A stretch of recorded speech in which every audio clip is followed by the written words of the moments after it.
ہم سمجھے کہ ہم نے آج جمعے کی نماز پڑھی. صحیح. میں نے گھر چینج کیے یہاں پہ تو ایک مسجد میں مجھے مزہ نہیں آ رہا تھا, کیونکہ اس میں سے زیادہ تر جو ہمارا امام صاحب ہے تو وہ اس پہ تقریر کا میرے خیال سے 75% حصہ اس پہ ہوتا تھا کہ بجلی بل زیادہ لے دے اور دا سی دیو آغا سی دیو لا سو خوزی پیو خوزی اس طرح سے. سوری مطلب یہ ٹھیک ہے ہم چاہتے ہیں کیونکہ مسجد بھی جائیں, اپنا کام بھی کریں, معاشی تو اپنا ریلیجن ساری ڈیوٹیز نبھائیں, لیکن ہم فیل کرتے ہیں یہ چیزیں. پھر دوسری مسجد میں مزہ آتا ہے نماز پڑھنے کا, خطبہ سننے کا مزہ آتا ہے, اٹریکٹیو بات ہوتی ہے, کیونکہ بچپن سے ہی شروع ہوتے ہی ہم کچھ چیزیں سن رہے ہوتے ہیں, وہی چیزیں آج بھی ہو رہی ہوتی ہیں کہ بھئی رٹا رٹائی ایک چیز ہے, صحیح ہے, اور وہی چیز ہم نے بیان کر لی, اور اس چیز کو ہمیں پتہ ہے کہ ہم نے بچپن میں بھی سنا تھا کہ یہ کہانی. معاشرے ہماری جدت نہیں ہے اس میں کہ بھئی ہم آج خطاب کر رہے ہیں اور 2000 میں خطاب کر رہے ہیں, اس میں ڈفرنس نہیں ہے, نہیں پیدا کر رہے ڈفرنس کہ یار شعوری تو گا زما خلق آٹم سنگو اس شعوری تو گا خلق زما سنگری. آج کون سے لوگ بیٹھے ہوں 2000 میں کون سے, بہت ڈفرینس ہے اس میں سے.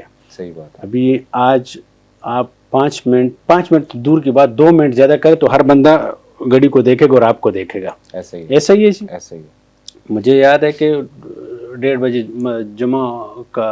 جماعت ہوتی تھی اور 2 بجے جماعت ہو جاتی تھی, آدھا گھنٹہ وہ اتنا بیان لمبا ہو جاتا, ہم بیٹھے رہتے تھے. ابھی یہ ہوتا ہے 1 منٹ بھی اوپر ہو جائے ہم نہیں برداشت کر پا رہے ہیں, ٹھیک ہے جی.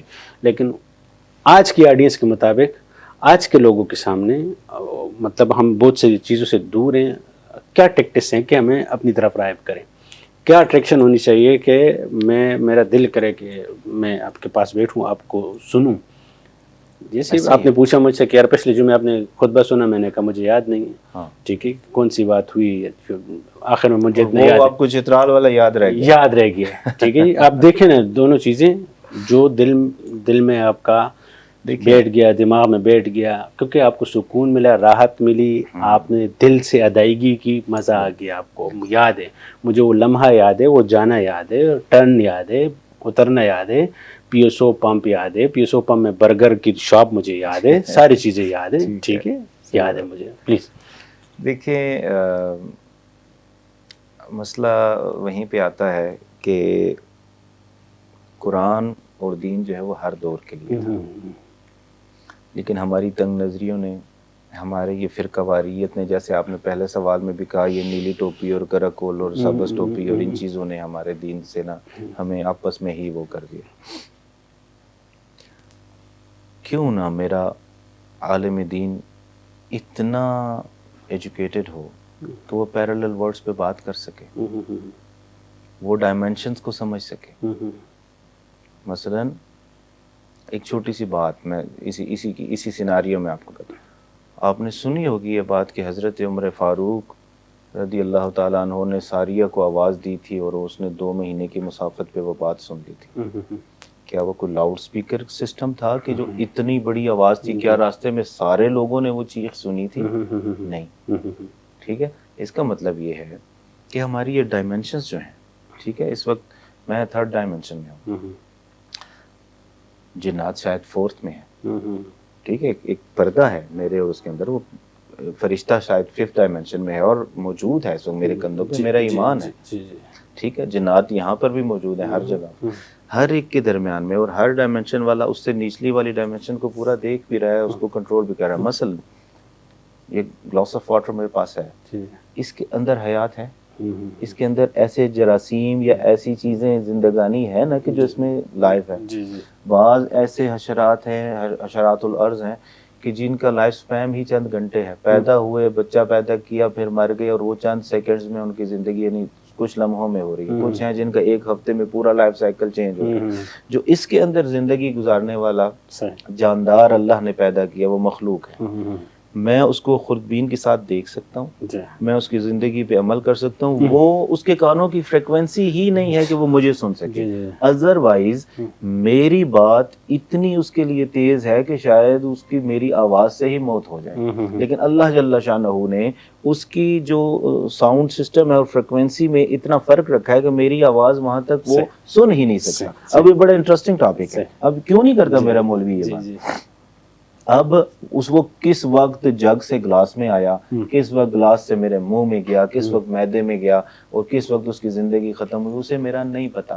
نہ مجھے دیکھ سک رہا ہے, نہ مجھے سن پا رہا ہے, نہ مجھے کنٹرول کر پا رہا ہے, میں اسے کر رہا ہوں. اسی طریقے سے جنات جو ہیں وہ ہم سے اگلی ڈائمینشن پہ وہ ہمیں دیکھ رہے ہیں, ٹھیک ہے, مجھے وہ نظر نہیں آ رہا. لیکن اگر میں اپنا تزکیہ نفس کے ذریعے, اللہ کے قرب کے ذریعے اپنے شعور کو, اپنے تحت الشعور کو, ٹھیک ہے, اپنے ویژن کو اتنا پاکیزہ بنا لوں تو میں آرام سے دیکھ سکتا ہوں. سب سے بڑی مثال آپ کی شیطان ہے کہ جو جنات میں سے تھا اور فرشتوں کا استاد ہو گیا. کیسے ہوا؟ کہ اس نے اپنی پاکیزگی اور عبادتوں سے اس لیول پہ گیا کہ وہ اپنی مطلب 4 ڈائمینشن سے 5th میں چلا گیا, اور فرشتوں کو دیکھ بھی رہا ہے, ان سے کمیونیکیٹ بھی کر رہا ہے اور آگے جا رہا ہے. اسی طریقے سے آج کی تاریخ میں عدنان شاہ صاحب آپ بھی تزکیہ نفس اختیار کر کے اپنی لطافت کے ذریعے اللہ جل شانہ کا قرب حاصل کر کے اسماء الہیہ کے ورد کے ساتھ, اور مختلف طریقے ہیں کہ آپ اپنے ویژن کو کس طریقے سے اس لیول پہ لے کے جا سکتے ہیں کہ آپ کو باقی مخلوقات نظر آئیں. حضرت عمر رضی اللہ تعالیٰ عنہ نے وہ کون سی فریکوینسی یوز کی تھی, کون سی ڈائمینشنز کو یوز کیا تھا کہ اس ڈائمینشن میں آواز کی جو پورے علاقے میں نظر نہیں آیا, اور وہ چلتے چلتے وہ جو ہے تو اسی جگہ پر ہی وہ آواز گئی جہاں پہ وہ چاہتے تھے کہ جائے. اس کا مطلب صحابہ کرام اور یہ ساری چیزیں سمجھتے تھے جو آج سائنس ثابت کر رہی ہے. میں آج پیرالل ورڈز کی بات کر رہا ہوں, میں آج ڈائمینشنز کی بات کر رہا ہوں, وہ اس دور میں استعمال کر رہے ہیں. سمجھ رہے ہیں نا. اب اسی طریقے سے آج لوگ اولیاء کرام کی کرامات پہ بات کرتے ہیں. بعض ایسے مولوی ہیں وہ اپنی تنگ نظری کی وجہ سے وہ یہ چیزیں سمجھ نہیں پا رہے ہوتے کہ یار یہ کیسے ہو گیا کہ مردہ زندہ ہو گیا, کیسا ہو گیا کہ پانی سے ڈوبی ہوئی کشتی چڑھ رہی, یہ ہو گیا. بھائی تم سائنس کو ہی سمجھ لو, ساری بات سمجھ آ جائے گی. اب مثال کے طور پہ میں آپ کو اس میں تھوڑا سا مجھے 30 سیکنڈ دیجیے گا کہ اگر ایک انسان 5th ڈائمینشن تک اس کی رسائی ہے اور وہ پردے اللہ تعالیٰ نے اس کے اٹھا دیے, تو کیا یہ ساری کائنات اس کے لیے رائے کی دانے کے برابر تلی پہ نہیں آنا چاہیے؟ سمجھ رہے ہیں اس بات کو کہ آپ جب وہاں سے دیکھیں گے, ٹھیک ہے, ابھی جب آپ کسی چیز کو اوپر سے دیکھتے ہیں تو ساری چیزیں آپ کے سامنے ہو جائیں گی, اور اس چیز کو جب آپ سمجھیں گے سائنٹیفکلی, اور یہی بات جب میں بیان کروں گا کسی جمعے کے خطبے میں, ٹھیک ہے, اور پروف دوں گا, تو بتائیے, مجھے تو یاد ہے, میرے ایک دوست ہیں PhD اسکالر ہے, تو میں نے نوجوانوں کو اکٹھا کیا, میں نے کہا یار آئیں ہم بات کرتے ہیں, اور یہ کوئی عام جلسہ نہیں ہوگا. ٹاپک کیا تھا کہ کیا خدا ہے, اور شرط کیا تھی کہ آپ نے قرآن کی آیت نہیں پڑھنی, حدیث نہیں پڑھنی. میں نے بچوں کو کہا کہ بھائی ایک لادین ہو کر, ایک دہریہ ہو کر سوال کریں کہ آپ خدا کو مانتے ہی نہیں ہیں, ٹھیک ہے, اور یہ صاحب آ کے پروف کریں گے, یہ بات کریں گے, آپ سوال کریں گے, نہ کوئی مائنڈ کرے گا, نہ کوئی آپ کو جو ہے تو جج کرے گا. لیکن اللہ کی ذات ہے. اب فرض کرو ایک کبھی آپ کا پالا پڑ جاتا ہے کسی لادین کے ساتھ, وہ نہیں مانتا, ٹھیک ہے, اسے کیسے ثابت کریں گے, میں نوجوان کو کیسے سکھاؤں؟ تو یہ بڑے انٹرسٹنگ ٹاپک ہے. اگر میرا مولوی اس لیول کا انٹلیکچوئل لیول اس کا ہو اور وہ سمجھ سکے, وہ نئی نسل کی تربیت کر سکتا ہے. لیکن ایک بات تھوڑی سی وضاحت بھی کر دوں ہاتھ جوڑ کے کہ میری یہ گفتگو کرنے کا کہیں بھی یہ بات نہیں تھی کہ میں کوئی علماء کی توہین کر رہا ہوں یا ان سے نفرت کر رہا ہوں یا ان کے خلاف نوجوانوں کو کچھ سمجھانے کی کوشش کر رہا ہوں. انفیکٹ میں اپنے علماء کو ایک فوڈ فار تھاٹ دے رہا ہوں کہ یار سوچئے, مزید سیکھیے, مزید نالج گین کیجئے, اپنا اخلاق بہتر کیجئے, اخلاق محمدی پر توجہ کیجئے, اور آگے بڑھیے تاکہ نوجوان نسل آپ کو سنے, آپ سے پیار کرے, اور آپ کی بات وہ سمجھ سکے جیسے وہ سمجھتی ہے آج کے دور کے مطابق. جزاک اللہ. بہت قیمتی فروٹفل گفتگو جاری ہے, اور میں نہیں چاہتا کہ اس کو میں یہاں پہ روک دوں اور اس طرح. بہرحال سمجھ نہیں پایا کہ پروگرام کا ٹائم ہمارا سے نکل گیا. بہرحال شاہ صاحب یہ مجھے بتا دیں شارٹلی کہ کیا کیا اچیومنٹس ہے آپ کی آج تک، کہاں کہاں گئے ہیں، کیا کیا سندیں ہیں، کیا کیا ہوا ہے آپ نے، اس کے حوالے سے ہی بتا دیں. عدنان شاہ صاحب، میں تو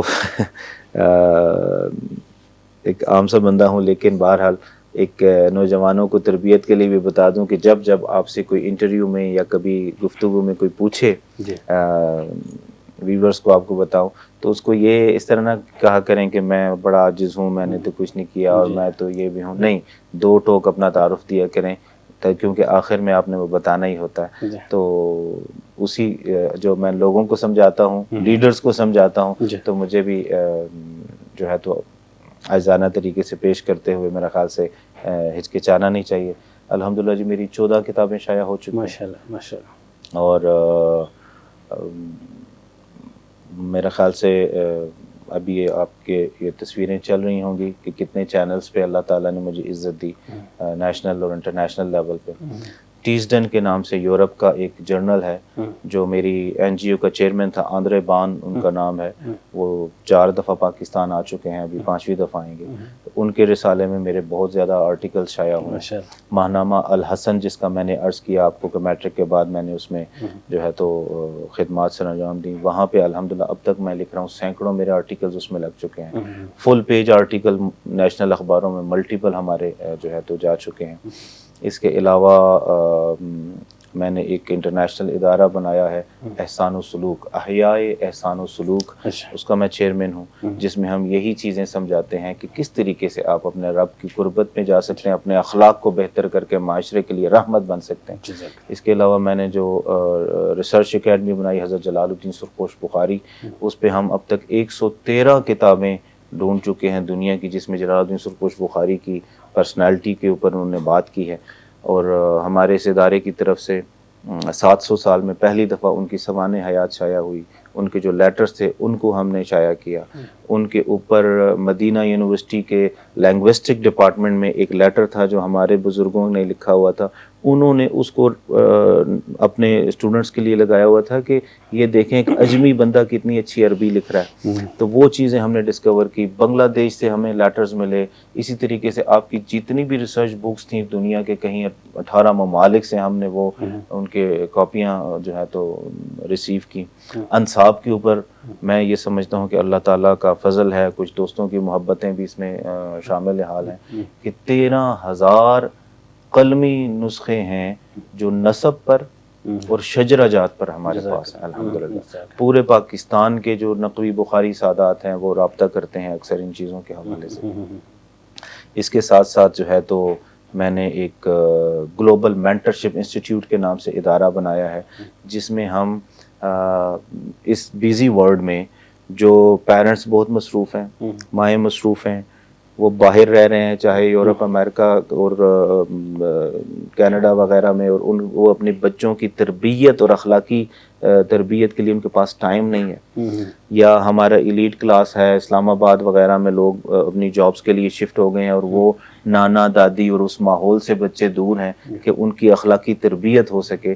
تو میں نے 9 کیٹیگریز میں 92 ٹاپکس کے اوپر پورا ایک سلیبس بنایا ہے، جس میں گلوبل مینٹرشپ انسٹیٹیوٹ میں ہم آن لائن بچوں کی اخلاقی تربیت اور اخلاقی اقدار ان کو سکھاتے ہیں، ایتھکس، مورال، ویلیوز کی بات کرتے ہیں. جی. اسی طریقے سے جو میرا گلوبل مینٹرز اسکول ہے، اس کا جیسے میں نے آپ کو بتایا کہ اس میں اسلامک ویلیوز کے ساتھ ساتھ انتہائی جدید ترین ہم نے اس کو وہ کیا ہے. یہ میرا راولپنڈی میں ہے اس وقت ایک برانچ اس کی، کہ جس میں 3ری کلاس کے بچے کوڈنگ سیکھ رہے ہیں، 5ویں کلاس کے بچے ویب ڈیولپنگ، تو میں ویسے کہہ رہا ہوں لیکن وہ graphic designing, video editing, animation, یہ سارا کر رہے ہوتے ہیں. 7ویں کلاس تک میرا ٹارگٹ ہوتا ہے کہ وہ بچہ اپنی ذاتی آئی ٹی کمپنی کا مالک ہو، وہ بچہ کما رہا ہو، وہ بچہ دنیا کے آنکھوں میں آنکھیں ڈال کے دیکھ رہا ہو. اے آئی کو یوز کرنے میں ہمارے بچے جو ہیں 4تھی 5ویں کلاس میں بہترین طریقے سے آرٹیفیشل انٹیلیجنس کے ماہر ہوتے ہیں. تو یہ کچھ چیزیں ہیں جو اللہ تعالیٰ نے میرے فقیر کے دامن میں ڈالی ہیں. اس کے علاوہ یہ ہے کہ میرا سفر ہے، کوئی 25 ممالک کا سفر اللہ تعالیٰ نے نصیب کیا، اور لوگوں کو ملا، اس میں بڑے بڑے اسکالرس کو ڈھونڈا، اولیاء کرام جو نیک لوگ تھے ان کی جو ہے تو صحبتیں اختیار کی. اب تک روحانیت کے حوالے سے مجھے 144 سلاسل میں اجازت اور خلافت نصیب ہوئی، اور اپنے دادا جان پھر امیر شاہ صاحب گیلانی کی میں نے مریدی اختیار کی، ان کے بعد پھر ان کے وصال کے بعد مختلف اولیاء کرام نے مجھے باقاعدہ خلافت اور اجازت بھی دی، لیکن میں یہ سمجھتا ہوں کہ یہ ساری چیزیں آپ کو مزید عاجز بناتی ہیں. آپ ان چیزوں کو مطلب بہت زیادہ نیگیٹیولی استعمال کرنے کے بجائے پازیٹیولی ان سے سیکھیں، ان کا فیض حاصل کریں اور وہ چیزیں امپلیمنٹ کریں معاشرے میں رحمت بننے کے لیے، معاشرے میں نئی نسل کی تربیت کرنے کے لیے.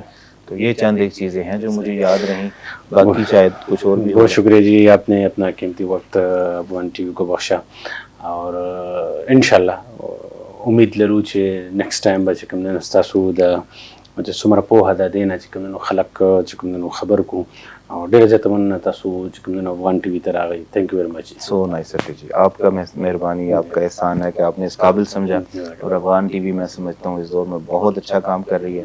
میں نے جب آپ سے تعارف ہوا اور میں نے دیکھا ہے تو ماشاءاللہ بہت اچھے لیول پہ آپ لوگ کام کر رہے ہیں.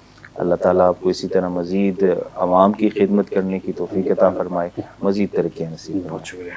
قدرمنو کتونکو دا راسره چې کوم دی نو ډېر محترم ښاغلی مخدوم سید کامران علي شاه صاحب موجود و، د هغې خوندورې ګټورې او معلوماتي خبرې تاسو واورېدې. انشاءالله راتلونکي خپرونو کې به ستاسو سره به دغسې قیمتي خلکو به لیده کاته کوو. اجازت غواړم، د الله په امان.